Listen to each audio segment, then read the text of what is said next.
here's a full tutorial on how I made these adorable Cowntess Drac-moo-la cake pops. You're going to start by rolling your cake pop dough into 2 balls. Dip a treat stick into chocolate and then push through the first ball.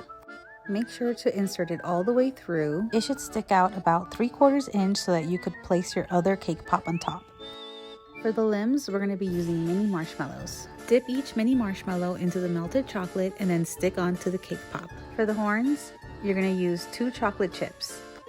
Also dipping them into the melted chocolate and sticking onto the cake pop. For the ears, you're going to use another mini marshmallow, this time cut in half diagonally, and then again, just stick it on with melted chocolate. Allow the cake pop to set in the fridge for 5 minutes before dipping.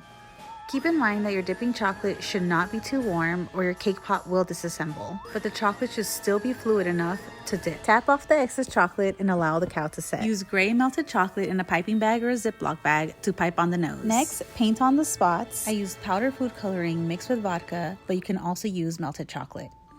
Make sure to paint one of the spots as a little widow's peak so it could look like a Dracula.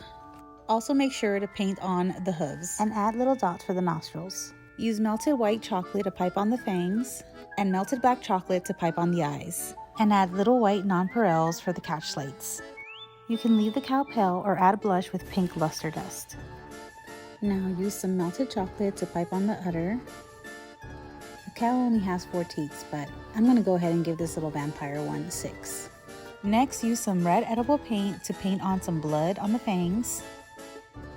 And for the cape, we're going to use 2 cupcake liners. I use a mini cupcake liner for the top and then a regular one for the bottom. We're going to start by folding both of them in half and then piping on some melted chocolate to stick it onto the cow.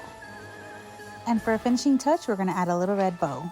And how cute did this turn out? You can leave it as is, or you can put it in a treat bag with a little bow. And that's it. I hope you enjoyed this tutorial, and I have a few more Halloween cow ideas to come.